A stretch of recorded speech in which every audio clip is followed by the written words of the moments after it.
I was 24 years old when this happened, and I was living alone in a ground-floor apartment in a small town on the outskirts of Portland, Oregon.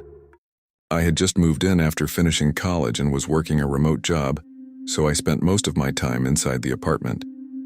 It was on the first floor, with a window that faced directly toward the building's side parking lot. It wasn't a dangerous area, but it also wasn't exactly busy at night.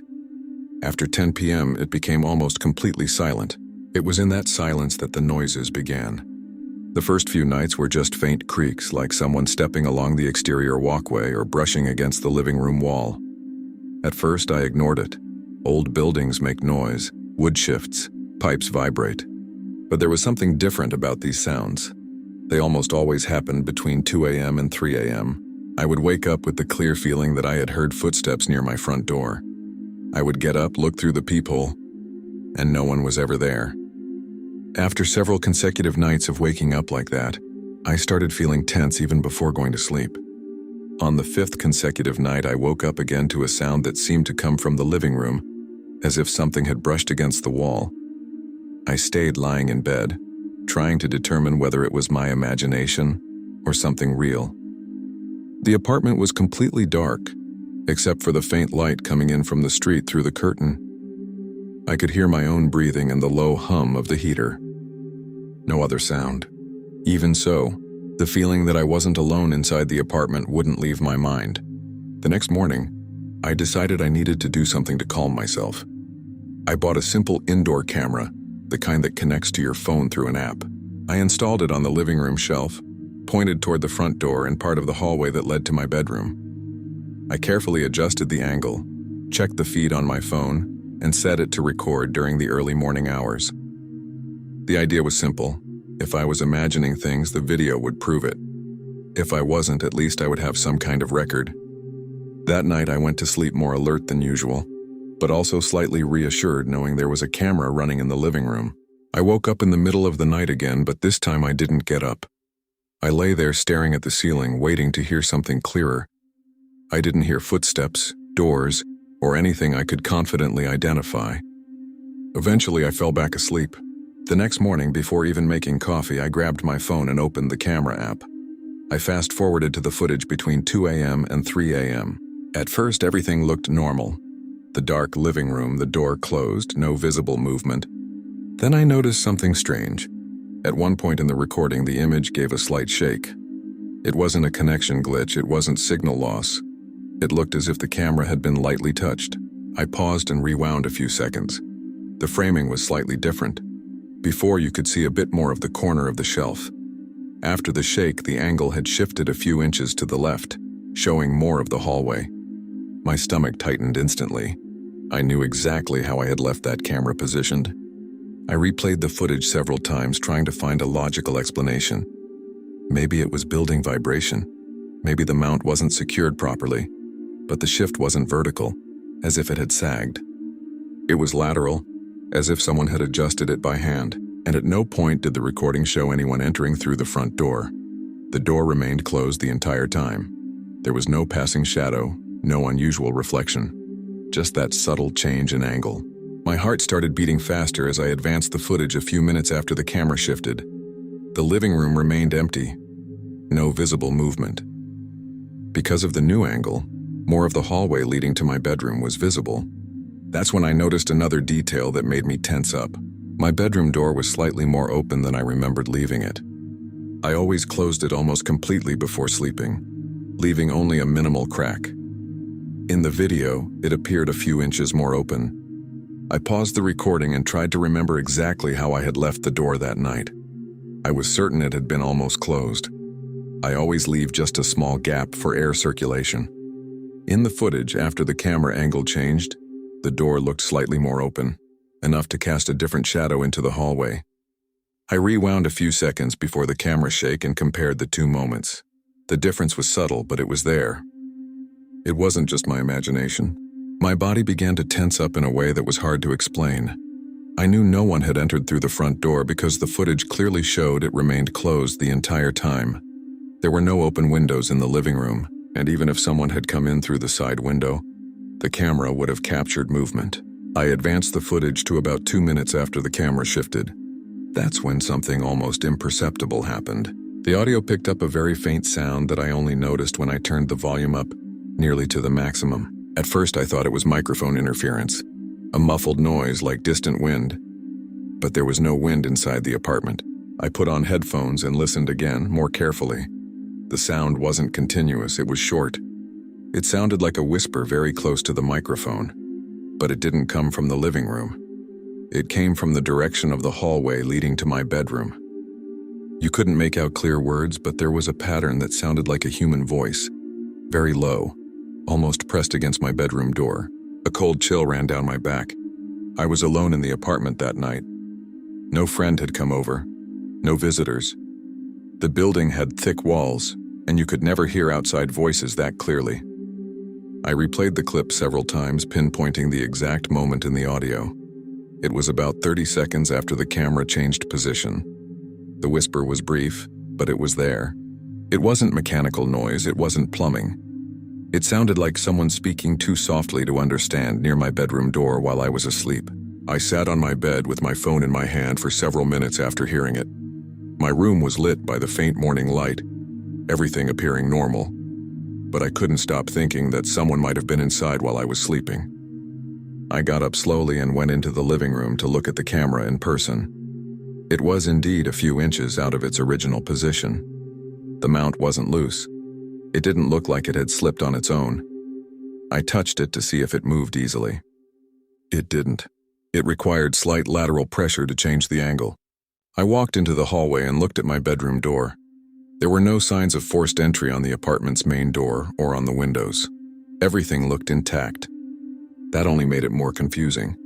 If someone had entered, how had they left without appearing on the footage? I reviewed the recordings again, this time from midnight until 4 a.m. At no point did the front door open.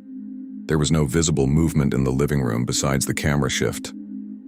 I started wondering if someone could have had access to the apartment before I installed the camera. I mentally reviewed everything since moving in. I had received the keys directly from the landlord, and he had mentioned that the lock had recently been changed. I had never given a copy of the key to anyone. Even so, the feeling that someone might have unauthorized access to the apartment wouldn't leave my mind. I spent the rest of the day restless, checking windows, latches, even the heater closet. I found nothing out of place. Everything looked completely normal in daylight. The following night, I left the camera in the same position, without adjusting the angle back. I wanted to see if anything would change again. Before going to bed, I pushed my bedroom door to the same position I always left it, almost closed. I took a photo with my phone to have an exact reference of the gap. I lay in bed with constant tension, waking at every small noise. At some point in the early morning, I fell deeply asleep. When I woke up, the first thing I did was grab my phone and open the camera app. I fast-forwarded directly to the time between 2 a.m. and 3 a.m. The living room looked as usual. Silent, dark, with streetlight filtering through the curtain. For several minutes, nothing happened. Then at exactly 2:41 a.m., the image shifted slightly again. It wasn't as noticeable as the previous night, but you could clearly see the framing change once more. The camera now showed even more of the hallway. My heart started racing as I watched. A few seconds after the shift, the audio captured something again. This time the sound was slightly clearer. Still too low to distinguish words with certainty, but it sounded closer to the microphone. I turned the volume all the way up and listened repeatedly. It sounded like controlled breathing, followed by an almost inaudible whisper coming from the direction of my bedroom door. There were no footsteps, no sound of a door opening. Just that sound, too human to ignore. I was alone in the apartment that night, and yet someone seemed to be standing outside my bedroom while I slept. Story 2. I was 16 years old when this happened, and I lived with my parents and my younger brother in a secluded house in rural Missouri, near a small town called Lebanon. Our house was set back from the main road, surrounded by trees and an open field in the back. After school, I was responsible for my 8-year-old brother until our parents got home from work, which was usually around 6 in the evening. The house was old, with an office that was almost never used. That office was at the end of the hallway with a heavy wooden door that always stayed closed. At first, everything seemed normal. I would come home from school with my brother, make him a snack, and sit in the living room doing homework while he played in his room or watched TV. It was on one of those ordinary afternoons that I started hearing him talking to himself in the hallway. That wasn't unusual, because he had an active imagination. I was used to hearing him create characters for his games, but this time was different. He was speaking quietly, as if he were responding to someone, and he wasn't in his room. He was standing near the office door.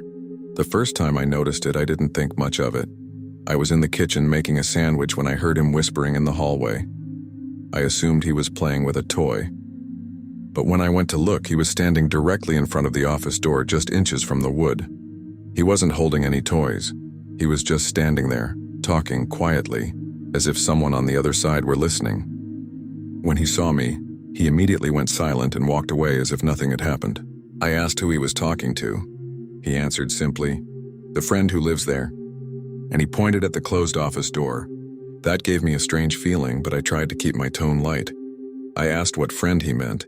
He said it was a man who stayed behind the door and that he doesn't like it when I make noise. I laughed, trying to treat it like childish imagination, but I felt a slight chill down my back. The office had been locked for years.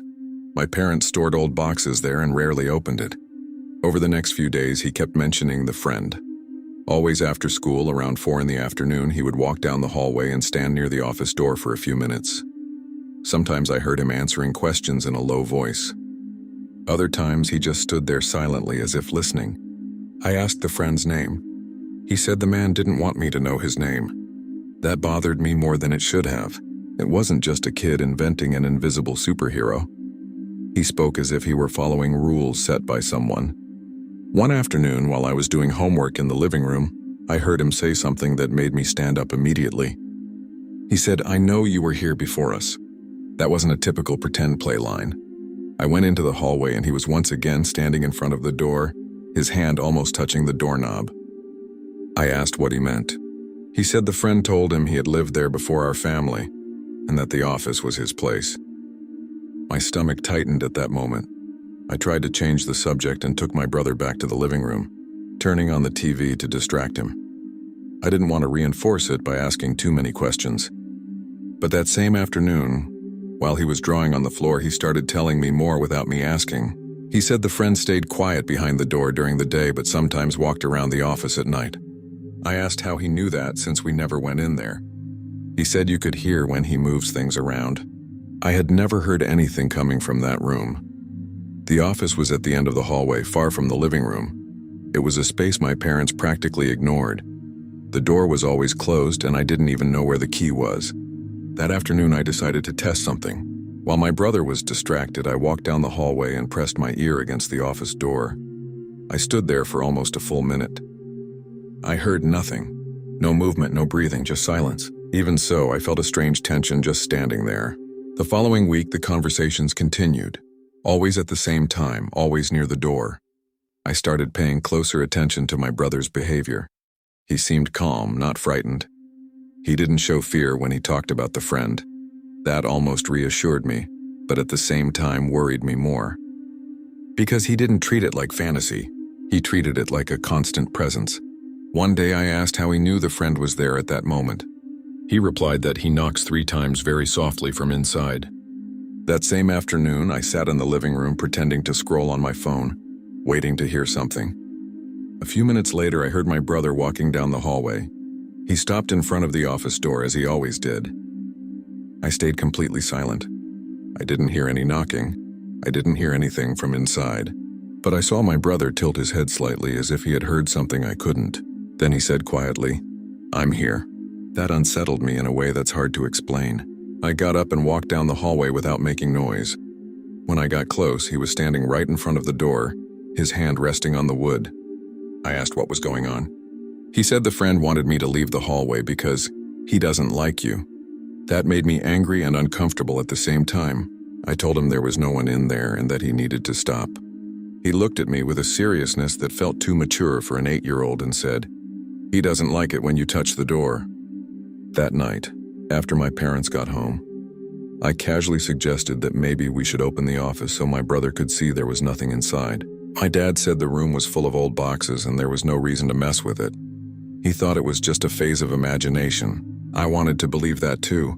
But 2 days later, I came home from school and stopped halfway down the hallway. The office door was slightly open, just a few inches, but definitely open. My heart started pounding immediately.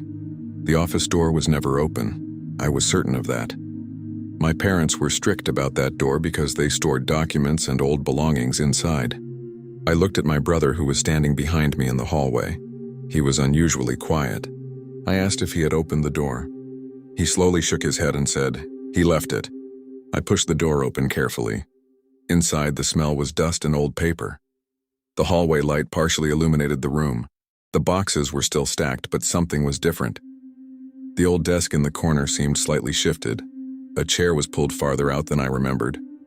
It wasn't a dramatic change, but that room hadn't been touched in years. I knew that because my parents rarely went in there. There were faint marks in the dust on the floor, as if something had been dragged recently. A real tension rose in my chest at that moment. My brother stood behind me and said quietly, "He didn't want you to come in." I didn't know what to say. There were no signs of forced entry on the office window, which faced the backyard. The door lock wasn't broken. Nothing looked destroyed. But clearly something had been moved, and that wasn't something that happened on its own. I immediately closed the door and said our parents would deal with it when they got home. But as I shut it, I had a feeling I couldn't ignore, that someone might have been inside before we opened it. Story 3. I was 31 years old when this happened, and I lived alone in a single-story house in a quiet residential neighborhood on the outskirts of Tulsa, Oklahoma. The house was small, with 2 bedrooms, a living room, a kitchen, and a bathroom that faced the side yard. I had always been careful about security. I made it a habit to lock all the windows before nightfall, even though I lived in what was considered a safe area. The bathroom window was frosted glass, the kind that lets light in but doesn't allow a clear view inside. It faced the narrow side passage between my wall and my neighbor's fence. That night I had gotten home from work around 9:30. I ate something simple and went to take a shower before bed. The bathroom was lit by a white ceiling light, and the only other source of light came from the street filtered through the frosted glass. I was in the shower when I noticed the light flicker briefly. It wasn't a full blackout, just a quick fluctuation. I assumed it was an electrical issue, something common in older houses. I continued showering, trying not to think much of it. That was when, out of the corner of my eye, I noticed something moving across the window. At first I thought it was just a reflection of the water or my own shadow shifting with my movement. But when I turned my head toward the window, I clearly saw a dark shape slowly crossing the frosted glass. It was an elongated silhouette, with an outline that resembled shoulders and a head. It wasn't fast like an animal passing by. It was too slow. Deliberate, my heart started racing immediately. The shadow moved from one side of the glass to the other, as if someone were walking very close to the window. I froze under the shower for a second, trying to convince my brain it could be a tree branch swaying in the wind. But there were no trees in that side passage. I knew that because the space was too narrow, and the movement was at human height. The shape paused briefly right in front of the window, as if standing there. Water continued running down my face, but I barely felt it. I turned off the shower immediately to try to hear better. The silence that followed felt far too heavy. I stood motionless in the middle of the bathroom, my body still wet, my heart pounding so hard it seemed to echo off the walls. The silhouette was no longer moving, but I felt certain someone was outside. The frosted glass distorted the details, but I could tell something had been positioned at face level. I tried to listen for any sound beyond the dripping shower. No footsteps, no snapping branches, no voices, just that strange silence that seemed to compress the air. I took a deep breath and grabbed a towel quickly, trying to make as little noise as possible. My thoughts were racing. I knew all the windows were locked. I had personally checked them before dinner. Even so, the idea of someone being that close to the bathroom window made me feel completely exposed. I walked slowly closer to the glass, keeping a safe distance. The shadow was no longer visible. Only the faint glow of outside light filtered through the frosted surface. I stood there for a few seconds, trying to decide if I had imagined it. Part of me wanted to believe it was just the flickering light combined with shower steam, but another part of me knew I had seen something concrete, something with a human shape. I grabbed my phone from the sink and turned on the flashlight. aiming it toward the window from inside. Through the frosted glass, I couldn't see much, and there was no shadow anymore. After a few seconds of hesitation, I took a deep breath and decided to leave the bathroom to get something to protect myself, even if it was just a heavy object from the kitchen. I walked into the hallway, my body still damp and my mind completely alert. Every small creak in the house sounded louder than usual. I grabbed a knife from the kitchen drawer and went back toward the bathroom, my hands trembling. I needed to check outside, not to confront anyone, but to be sure of what I had seen. I went out through the side kitchen door that led to the yard and the narrow passage beside the house. The night air was cold and dry, and the grass was damp with dew. I walked slowly toward the side passage, keeping my phone's flashlight pointed at the ground first. My heart was pounding so hard I could feel it in my throat. The space between the house wall and the fence was tight, just as I remembered. There were no trees there, no objects that could cast a human-shaped shadow.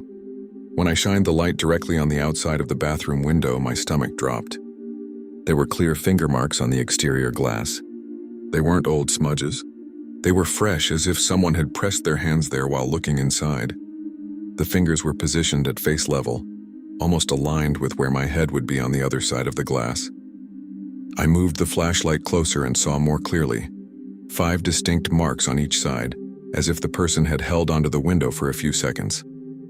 The skin had left a faint, oily residue visible on the surface. I stared at those marks for several seconds, trying to convince myself they could be mine. But I never touched the outside of that window. And the marks were perfectly aligned at the height of my face when I stand in the shower. They weren't scattered. They didn't look accidental. They were symmetrical, as if someone had leaned in to peer inside. A chill ran up my spine at that moment, because the positioning suggested the person had been standing there while I was showering. I shined the light along the ground of the side passage, looking for footprints, but the surface was concrete, with no mud to leave clear impressions. There were no knocked-over objects, no signs of forced entry on the window. The lock was still secured from the inside. That meant the person had remained outside the entire time. Even so, the proximity was deeply disturbing. I went back inside and locked the side door with 2 full turns of the key. I spent the rest of the night unable to sleep, every small noise in the house making me hold my breath. The next day, I wiped away the marks with a cloth and took photos before removing any trace. I called the police and reported what had happened. They came, looked at the side passage, and took notes, but said that without damage or an attempted break-in, there wasn't much they could do beyond filing a report. Since then, I installed a motion sensor light on that side of the house and placed an outdoor camera pointed directly at the bathroom window. I never saw the shadow again, but every time the light flickers or steam builds up on the glass, I remember that human shape slowly crossing that window, while I stood vulnerable on the other side. Story 4. I was 15 years old when this happened, and I lived with my mother in a simple house in a residential neighborhood in Wichita, Kansas. My mom worked at a supermarket and came home every day at 4:40 p.m. I got out of school at 3:50 p.m. and arrived home around 4 p.m. That meant I was alone for exactly 40 minutes every day. It was a fixed routine, almost timed to the minute. I would lock the front door, drop my backpack in the kitchen, and sit in the living room on my phone or watching TV until I heard her car pull up outside.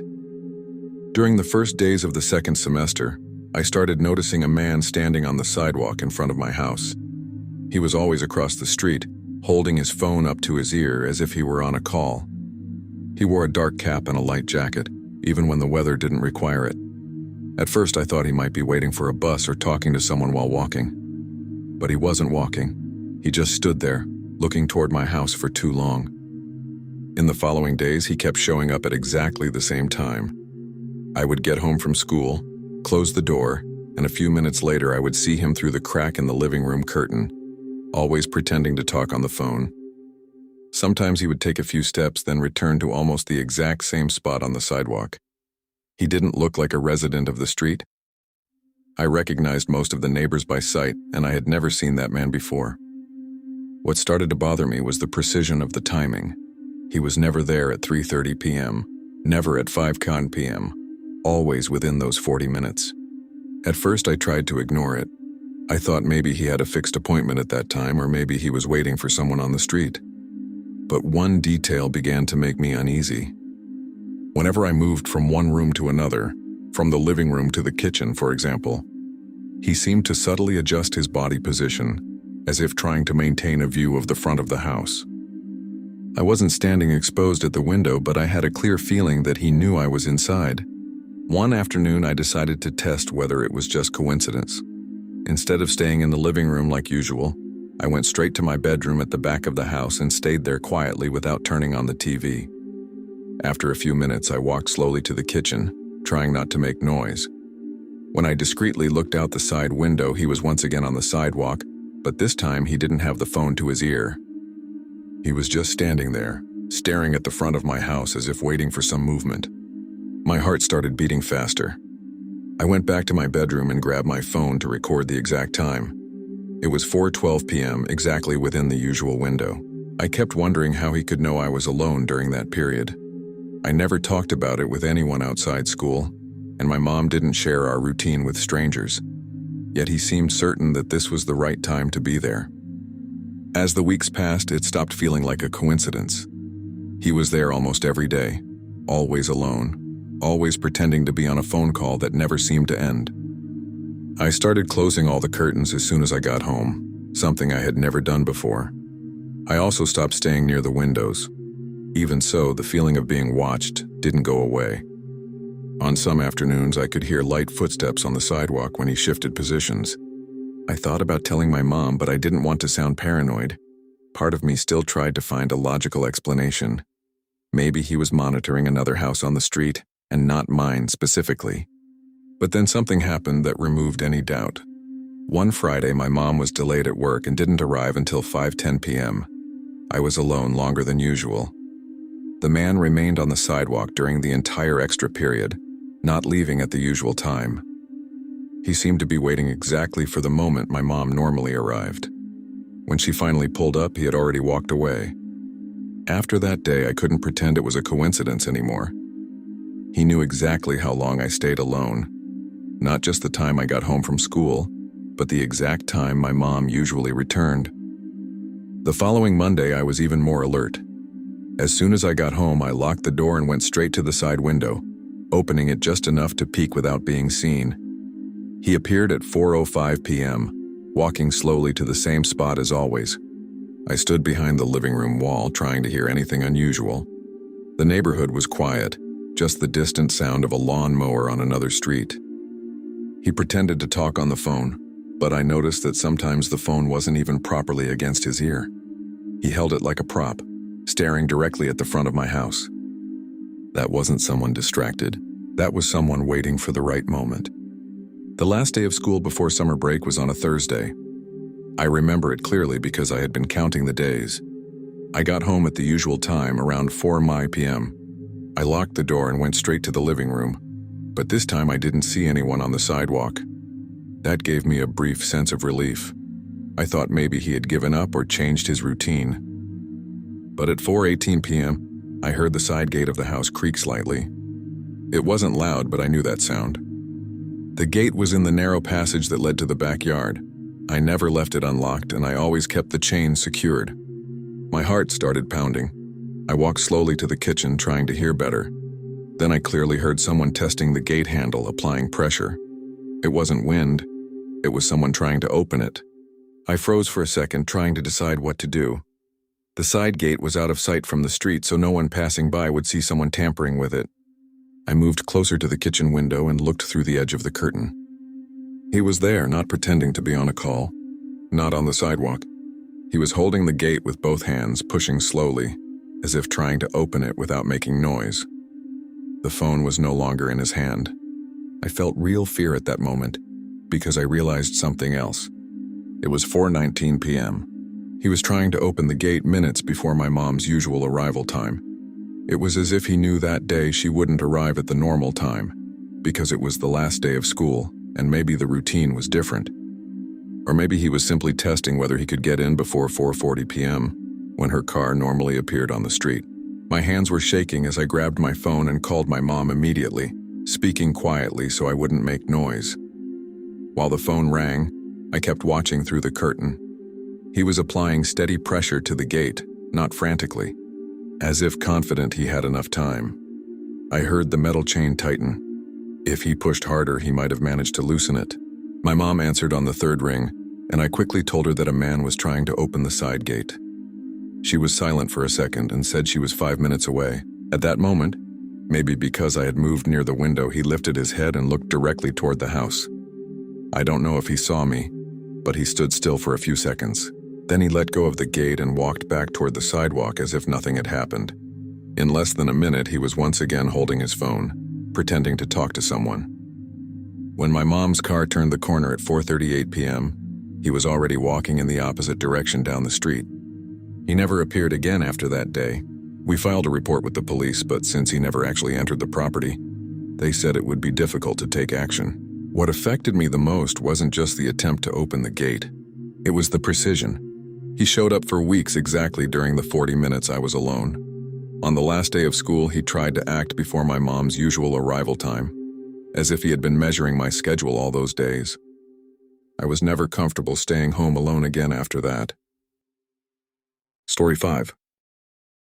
I was 17 years old when this happened, and my family had just moved into an old house in rural New Jersey, near a small town called Millville. The house was bigger than we needed, but it was within our budget because it required some renovations. One of the upstairs bedrooms had remained closed since the day we moved in. My parents said they would use it for storage later, but they never actually did anything with it. The key to that room was kept in a kitchen drawer, along with other old keys we were still trying to identify. The room was at the end of the hallway, directly across from mine. The door was made of dark wood, heavier than the others. I passed by it every day, but I never had a reason to go inside. My parents worked late during the week, so I was home alone for a few hours every afternoon. At first, nothing seemed strange. The house made the typical noises of an old structure, creaks and pops when the temperature changed. I was used to that. Until the afternoon, I heard something that didn't sound like wood settling. I was in my bedroom doing homework when I heard footsteps in the hallway. They weren't random creaks, they were rhythmic. 2 or 3 steps, pause, then 2 more. My first thought was that my parents had come home early. I stepped out of my room to check, but the hallway was empty. The silence returned immediately as if nothing had happened. I stood there for a few seconds trying to hear anything else. That's when I realized the sound seemed to have come from the direction of the locked bedroom. I approached the door carefully and pressed my ear against the wood. At first I heard nothing. Then very faintly I heard something that sounded like breathing. It wasn't continuous like wind. It was intermittent with small pauses, like someone breathing slowly on the other side of the door. My heart started pounding. I stepped back immediately, trying to convince myself it could be old plumbing or air moving through cracks.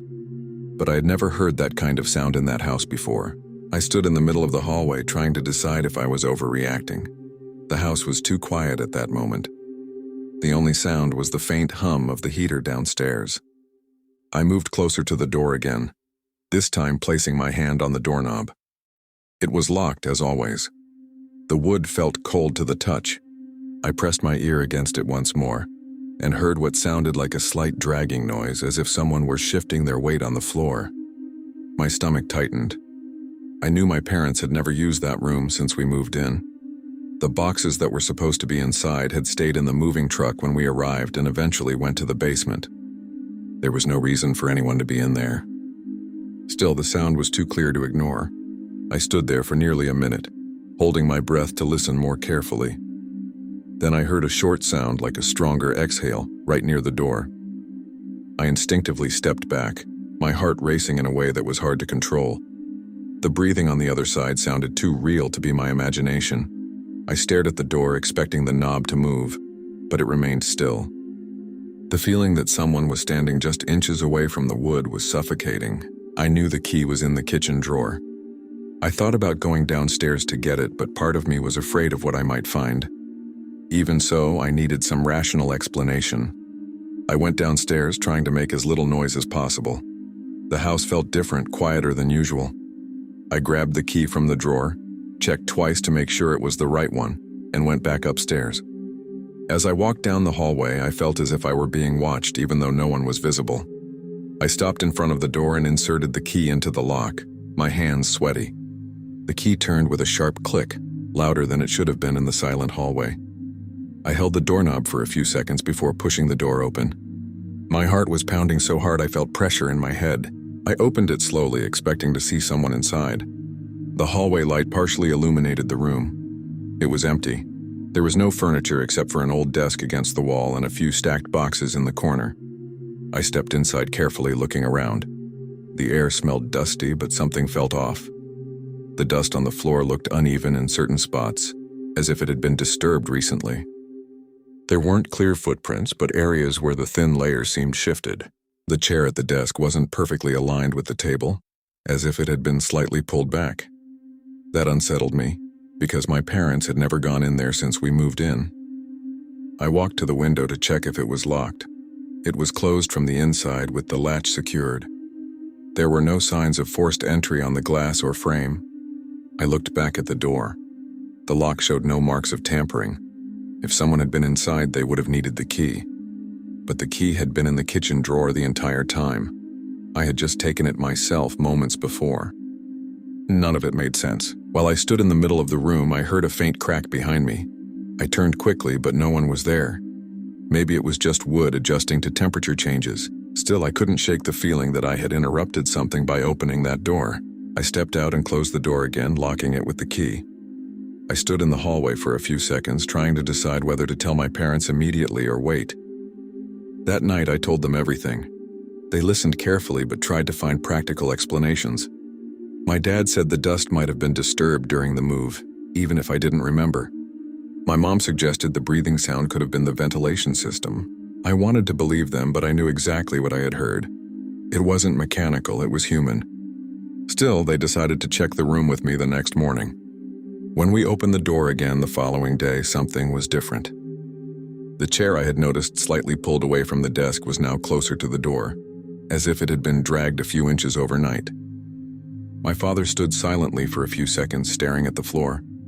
There were faint marks in the dust that hadn't been there the day before. They weren't clear footprints, but dragged lines. The three of us stood there, trying to understand. The window was still locked, the door lock intact. After that, my father immediately changed the lock on that bedroom door and replaced the locks on the entire house as a precaution. We never again heard footsteps or breathing coming from that room. The bedroom remained closed for months until we decided to fully renovate it. What still bothers me to this day isn't just that I heard something. It's that I unlocked the door and found clear signs that someone had been inside, even though there was no apparent way to enter or leave. The key never left the drawer, at least not while we were aware. And that's the part I've never been able to explain. Story 6. I am 30 years old, and about 3 months ago my husband and I moved with our newborn baby into a renovated house in rural Kentucky. Our son was just over 6 weeks old at the time. The town is small, the kind where everyone knows each other and neighbors wave even if they don't know your name. The house was old but had been recently renovated before we bought it. New floors, fresh paint, updated electrical. We were exhausted during that phase, sleeping in short shifts because of the baby. Like any first-time parent, I was in a constant state of alert. Any different sound would wake me up. We installed a baby monitor with video and two-way audio in our son's room. One of those that lets you speak through the unit from your bedroom if you need to calm the baby without going in right away. That specific night, I had gone to bed around 11 p.m. after finally getting our son to fall asleep. My husband was already passed out next to me. The bedroom was dark, with only the faint glow from the monitor screen lighting up the nightstand. The air conditioner made that steady hum that eventually blends into silence. I was in that light stage of sleep where any unusual static can wake you. That's how I woke up. At first I thought it was the baby fussing, but it wasn't his sound. It was too low, almost like irregular static. I picked up the monitor and held it closer to my ear. That's when I clearly heard a male voice whispering something. I couldn't make out the words, but it was definitely a voice, not static. Not my son crying, a voice. I sat up in bed holding the monitor, trying to understand what I was hearing. My whole body felt hot, like I had just been physically startled. The voice was very low, almost like someone speaking very close to the microphone. I couldn't distinguish full sentences, but I could hear the rhythm of real speech, with pauses and breathing. In that moment, two thoughts hit me at once. Someone inside the house, or I was losing my mind from lack of sleep. My heart started pounding. I looked over at my husband, trying to decide whether to wake him. I looked back at the monitor screen. The camera showed the crib. The baby was quiet, just shifting slightly in deep sleep. No strange shadows, no movement in his room, but the whispering continued. I shook my husband's shoulder hard. He opened his eyes, confused and half asleep. I held the monitor near him and whispered, "Do you hear that?" He stayed silent for a few seconds, listening, then made an irritated face like I had woken him up for nothing. He said it could be interference, that these devices sometimes pick up other monitors, radio signals, anything. He took the monitor from my hand and pressed a few buttons as if that would magically fix it. I wanted to believe him, but I couldn't ignore what I was feeling. The voice sounded too close. It didn't feel distant. It felt like it was inside the house. I got up and walked to the bedroom door, opened it slightly and listened down the hallway. The house was silent. Just the hum of the air conditioner and faintly the baby breathing in his room. I stood there for a few seconds trying to hear anything beyond the monitor. No footsteps, no doors creaking, nothing out of place. Our son's room was right next to ours. The door was ajar as we always left it. I pushed it open slowly and stepped inside. The monitor's night vision cast that greenish glow over the crib. Our son was asleep on his side, breathing peacefully. I got close enough to hear his breathing without the device. No voice inside the room. Nothing suggesting someone else was there. I checked behind the door, inside the closet, even under the crib, even though I knew it sounded ridiculous. No one. Still, when I held the monitor to my ear, the whispering was there. Then something happened that made my stomach drop. The same voice I had been hearing from the monitor in my hand started coming through the base unit in our bedroom, the one that stayed charging on the nightstand. It wasn't just the portable monitor. The sound was coming from the base too. My husband got up immediately when he realized that. The voice sounded even clearer there, like it was being transmitted directly. Not full sentences, but clearly a man speaking softly, almost as if trying to soothe someone. It made no sense. I felt pressure in my chest that nearly took my breath away. That wasn't random static, that wasn't normal interference. Someone was using the two-way audio channel. My husband grabbed the base unit and started pressing buttons more urgently. He turned it off and back on, as if that would cut any external connection. For a few seconds, the sound stopped. The silence was so sudden it felt heavy. We both stood frozen, waiting for the voice to return. I could hear my own blood pounding in my ears. The whole house seemed quieter than usual. Then, a few seconds later, the device made a small click, like when a connection reactivates. And the whispering came back. Not continuous now, but in short phrases, as if someone was testing the microphone. My stomach twisted in a way I had never felt before. That's when I finally allowed myself to think the most obvious possibility, the one I didn't want to consider. Our monitor was connected to the house Wi-Fi. It had a mobile app for remote video and audio access. We had installed it quickly on the day we moved in and never touched the settings again. I looked at my husband and asked if he had changed the default password when he set it up. He paused in that way people do when they already know the answer. He said he had used the same password as our Wi-Fi and didn't remember changing the device's internal default password. A cold sensation ran up my spine. The default password might still have been active. Anyone with the model number and basic access could attempt to connect. My husband grabbed his phone and opened the monitor's app. His hands were trembling slightly, something I rarely saw. He went into the advanced settings while I sat on the bed holding the portable monitor like it could somehow protect me. The activity log took a few seconds to load. When it appeared, we both stared in silence. There were records of remote access that same night, more than one. Timestamps close together, starting shortly after midnight.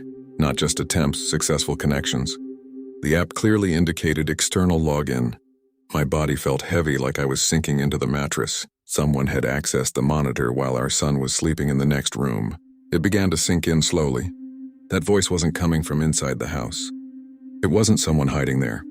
It was someone using the two-way audio feature from outside, speaking through the device. Someone who had full access to the camera, the audio, everything. I started thinking about how long this might have been happening without us noticing. Whether that was the first time or just the first time I woke up in time to hear it. My husband scrolled further and saw that the device was still configured with the generic factory profile name. The default password had never been changed by the previous homeowners. The house had been renovated, but the devices had remained. That gave me a horrible sense of continuity, like something from that house had been inherited along with the freshly painted walls. We unplugged the monitor immediately. We ripped the cables out like it was too urgent to do calmly. The bedroom fell completely silent, just the faint sound of the baby breathing next door. I didn't sleep at all that night. I sat on the bed staring at our son's door, feeling a mix of guilt and fear that's hard to describe. The next morning, we changed every password in the house, shut off the Wi-Fi for hours, and bought a new monitor, this time setting everything up from scratch. The device company later confirmed there had been unauthorized external access. They said it happens when users keep default passwords. I still think about that voice sometimes, especially late at night when the house is too quiet. Not because I believe it will come back, but because somewhere, someone thought they could talk to my child while he was sleeping, and that's something I will never forget. Story 7. I was 17 years old when this happened. I spent a month at my grandfather's house in a small town in Maine called Skowhegan. My mom thought it would be good for me to spend part of the summer with him after my grandmother passed away. His house was on a quiet street, with only a few houses and lots of tall trees that cast shade all day long. It was an old house, the kind with wooden floors that creak and heavy doors. My grandfather had always been quiet, but at that time he was even more reserved. I spent most of my days helping with small things around the house or walking through town. At night, the house became extremely silent. No traffic, no sirens, nothing. Just the wind in the trees and sometimes the sound of old wood settling. The guest room where I slept was at the end of the hallway on the second floor. It was a simple room, a wooden bed, an old dresser, and a window facing the backyard. What always felt strange to me was the lock. The door didn't have a lock on the inside. There was only an old lock on the outside with a worn key that my grandfather kept hanging on a small nail on the hallway wall. I once asked why it was like that, and he said the house was very old and they had never changed it. I didn't think much about it. It never occurred to me that anyone would actually use that key. Until the night I woke up and realized the doorknob wouldn't turn. I woke up in the middle of the night with that strange feeling that something was wrong, even before I knew what it was. The room was completely dark, just faint moonlight slipping through the curtain. I hadn't heard any specific noise that justified waking up, but my body was on alert. I sat up in bed, still groggy, trying to understand why my heart was beating faster than it should. That's when I decided to get up to use the bathroom at the end of the hall. I walked to the door and turned the knob. It didn't move. I tried again, harder. Nothing. The door was locked. Not stuck, locked. At first, I thought maybe the wood had swollen because of humidity. The house was old, and Maine nights can be damp. I forced the knob with more pressure, twisting and pulling at the same time. The metal made a dry little creak, but it didn't open. That's when I felt that cold drop in my stomach. I remembered the key outside. The lock was only on the hallway side. If it was locked, someone had turned the key from the outside. I pressed my ear against the door, trying to hear anything. The house was too silent. I called out to my grandfather, quietly at first, then louder. "Grandpa?" No answer. Just the heavy silence of the hallway beyond the door. I called him again, a little louder this time. My voice sounded strange, muffled by the closed room. I waited, expecting to hear his footsteps climbing the stairs, or at least his voice answering from his bedroom down the hall. Nothing. Just that silence that seemed to grow denser the more I focused on it. I rested my forehead against the door, trying to stay calm. Maybe he had locked it by mistake. Maybe he thought I was already asleep and didn't want me wandering around late. I tried to come up with any explanation that didn't involve something worse. Still, my chest felt too tight for it to be just imagination. That's when I heard the first sound. It didn't come from downstairs. It came from the hallway right outside the door. A step. Slow. The kind of step you take when you don't want to make noise. The hallway floor creaked lightly under the weight. I froze instantly, not breathing. Another step, closer. I felt my stomach drop. I knew exactly where whoever it was stood. Right on the other side of the door. There was no talking, no attempt to open it. Just presence. I thought I heard breathing, or maybe it was just the sound of blood rushing in my ears. I spoke again, my voice cracking. "Grandpa, is that you?" No response, only silence and the clear sense that someone was standing there. I stood there with my hand still on the doorknob, feeling the cold metal against my sweaty palm. No more footsteps, but the presence remained. I could hear small sounds that could have been anything, a faint shift of fabric, maybe someone adjusting their weight. I tried to convince myself it was my grandfather and that he simply hadn't heard me call. Maybe he was sleepy, maybe disoriented. But something didn't match. My grandfather had a specific way of walking, heavier, dragging his right foot slightly ever since he injured his knee years earlier. Those steps had been slower, more controlled. There hadn't been that distinctive drag. I knocked on the door with the palm of my hand. Not too hard, but enough to provoke a reaction. "Grandpa, open the door!" My voice came out more tense than I wanted. For a few seconds, nothing happened. The silence was almost deafening. I could hear the faint hum of the refrigerator downstairs, but nothing in the hallway. Then slowly I heard the sound of the key turning in the lock. A clear metallic click, followed by the slow rotation of the old mechanism. It wasn't rushed, it wasn't careless. It was deliberate. The doorknob then moved on its own, as if someone outside was holding it. The door opened a few inches at first, then a little more, creaking slowly against the frame. I stepped back automatically, expecting to see someone there. When the door opened fully, the hallway was empty. The dim light from the lamp at the end of the hall was just enough for me to see there was no one there. No figure. No movement heading down the stairs. The air in the hallway felt colder than my bedroom. I stepped out further, looking both ways. The house remained silent. A strange tingling spread through my arms, like my body was still waiting for someone to step out from somewhere. The key wasn't in the lock anymore. It wasn't hanging on the wall either. The nail where it usually hung was empty. I stood there, trying to decide if I was truly awake or if this could have been some incredibly vivid dream. I walked slowly to my grandfather's bedroom at the other end of the hall. His door was closed, like it always was at night. I knocked lightly. No response. I knocked again, harder. After a few seconds, I heard him moving in bed. His voice came out sleepy, clearly irritated at being woken up. He asked what was going on. I opened the door and saw him sitting up in bed with the bedside lamp on. His hair was messy and he looked genuinely confused. I asked if he had locked my door from the outside. He looked at me like I had said something absurd. He said he hadn't left his room since going to bed and had barely woken up before I knocked. And by the look on his face, I believed he was telling the truth. I walked back into the hallway with him behind me, still groggy, and showed him my bedroom door. The lock was undone, the door open. He looked at the nail on the wall and frowned. The key wasn't there. He said he always left it hanging in that spot.